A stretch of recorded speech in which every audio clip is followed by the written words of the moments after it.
ये दावे से कह सकता हूँ कि मनेंद्रगढ़ विधानसभा को इस बार प्रचंड बहुमत से जीत रहे हैं।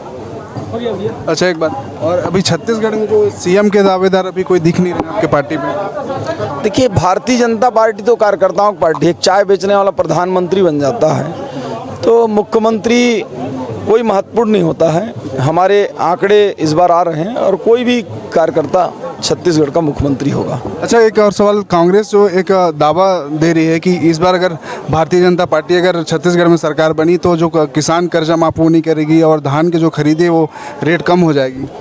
अभी हमारे घोषणा पत्र का इंतजार कीजिए।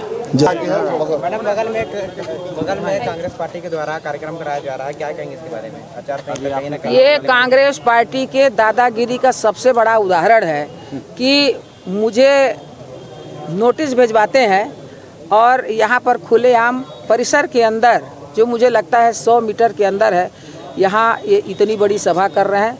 सभा छोटे मोटे कार्यकर्ता नहीं बल्कि प्रदेश स्तर के इनके नेता, विधानसभा के स्पीकर यहाँ पर सभा ले रहे हैं। ये कितने दुख की बात है। मैं तो आपके चैनल के माध्यम से आप इस बात को प्रदेश की जनता को बताइए कि ये कितना ये गुंडागर्दी है, तानाशाही है कि मुझे नोटिस दिया जाता है और ये प्रशासन के चेतावनी के बावजूद भी धरना ये सभा कर रहे हैं। आपका बयान था कि मेरे कार्यकर्ता का कोई उंगली दिखाएगा तो उसका हाथ तोड़ के हाथ में दे दूंगी। आज भी कहती हूँ, उंगली मोड़ोगे हाथ मरोड़ दूंगी, उंगली काटोगे उस हाथ को काट के दूसरे हाथ में रख दूंगी। ये मैं आज भी कहती हूँ। मैंने कहा यदि ये गुंडागर्दी नहीं है, ये गुंडागर्दी नहीं है। यदि चैलेंज तो हम भी चैलेंज करेंगे। ईंट का जवाब पत्थर से दिया जाएगा। क्योंकि जब मैं इस क्षेत्र में आई तो मैंने देखा कि एक पंचायत के सचिव को इतनी यातना दी गई कि वो आत्महत्या करने को मजबूर हो गया। सुसाइड नोट में विधायक के साथ घूमने वाले उनके ही एक नाम है, कुछ नाम है, वो जेल के अंदर नहीं है, जेल के बाहर है। उनके साथ गाड़ी में घूम रहे हैं, उनका प्रचार प्रसार कर रहे हैं। और यहाँ गरीबों के लिए जो मुख्यमंत्री सुरक्षा अनुदान राशि, विधायक जनसंपर्क की राशि होती है, वो गरीब लोगों को नहीं, ज़रूरतमंदों को नहीं, बल्कि बड़े बड़े लोगों को जो पैसे वाले हैं उनको 25,000, 50,000, 1 लाख, 1.5 लाख दिया जा रहा है। मैं भी 23 साल से राजनीति में हूँ। मैं तो 2 बार विधायक, सांसद बनी, प्रदेश में मंत्री बनी, आज भारत सरकार में मंत्री हूँ। हमने इस प्रकार गरीबों की उपेक्षा नहीं की। उनके ज़रूरत के हिसाब से हमने इस प्रकार पैसे को बांटा है। आपका उग्र रूप भी देखा जाता है। आप आज चुनरी पहन के माता के रूप में आई, अनेक रूप में आ रही हैं। आपका किस प्रकार का संदेश है? मैं काली भक्त हूँ। मेरी माँ का 1 वर्ष पहले निधन हो गया। मेरे पिताजी ने अपनी कुल देवी की पूजा की और उन्होंने चुनरी मुझे भेजा कि इस चुनरी को पहनकर आप नामांकन करना। ये मेरा प्यार है, मेरा आशीर्वाद है। मैं बुजुर्ग हो गया हूँ, मैं अभी नहीं आ पा रहा हूँ, लेकिन ये आशीर्वाद के रूप में उन्होंने अपनी कुल देवी में पूजा की हुई चुनरी भेजा, उसे मैं पहनकर आज नामांकन किया और ये मेरे लिए शुभ है। मैंने तो पगड़ी बांधा है, मैं तो कमर कसकर आई हूँ, कमर कसकर आई हूँ। आपके क्षेत्र में ऐसा अफवाह फैलाई जा रही है कि आप बाहरी प्रत्याशी हैं, चुनाव जीतने के बाद आप बाहर से कैसे विकास करेंगे? मुझे लगता है कि ये प्रश्न पूरी तरीके से गलत है। कई बार ये बातें आती, हर बार मैं बताती हूँ कि भाई बेटी बेटी होती है। मैं अविभाजित कोरिया ज़िले की बेटी हूँ और मेरे दादाजी 30 साल सरपंच थे, लगातार 30 साल तक गांव के पटेल थे। मेरे फूफा ससुर दिया छाप जनसंघ के समय 2 बार विधायक थे। मैंने अपने परिवार के उस विरासत को बढ़ाया और मेरे अंदर खुद समाज सेवा की भावना बचपन से कूट कूट कर भरी हुई है। मैं उस क्षेत्र में कई मतलब संगठन में काम की हूँ और जनप्रतिनिधि के रूप में काम की हूँ। आज मुझे मेरे मायके की सेवा करने का अवसर मिला है, विकास करने का अवसर मिला है।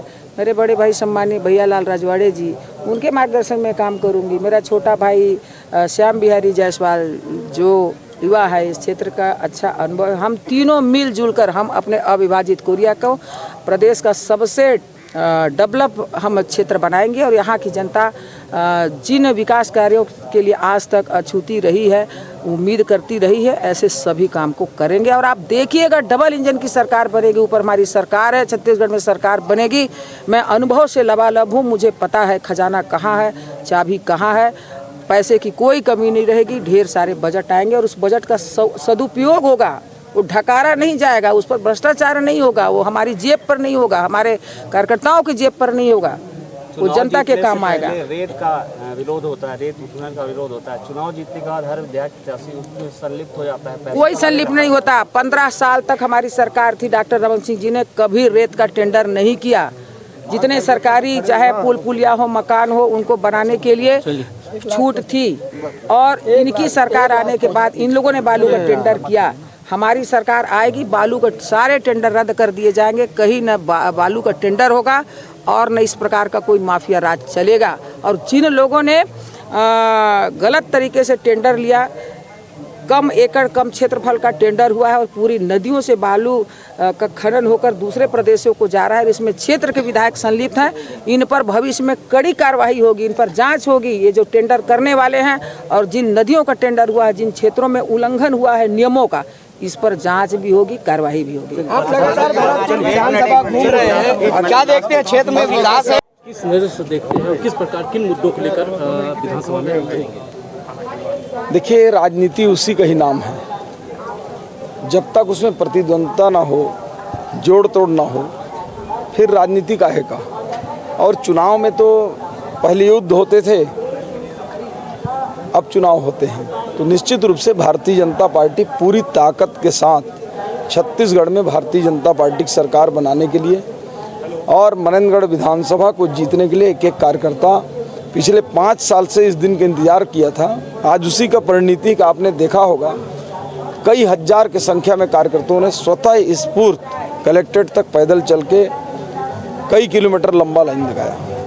विधानसभा मनेंद्रगढ़ में कांग्रेस पार्टी से रमेश चंद्र सिंह को मिला है, कितनी प्रतिद्वंद्विता समझते हैं इस बार? देखिए, हमारी प्रतिद्वंद्विता किसी व्यक्ति से नहीं है, हमारी प्रतिद्वंद्विता विचारों से है, कांग्रेस पार्टी से, उनकी नीतियों से है।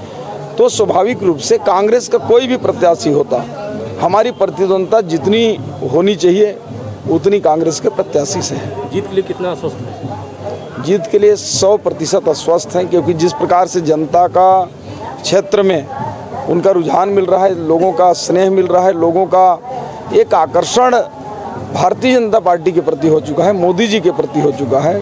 कांग्रेस से जनता त्रस्त है, रुष्ट है। मैं ये दावे से कह सकता हूँ कि मनेंद्रगढ़ विधानसभा को इस बार प्रचंड बहुमत से जीत रहे हैं।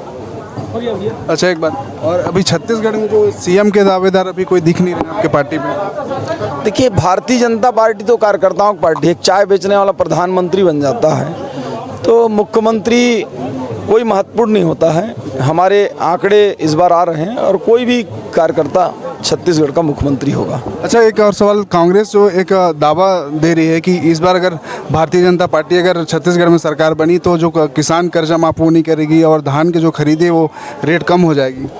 अभी हमारे घोषणा पत्र का इंतजार कीजिए, जल्द ही आ रहा है। धन्यवाद।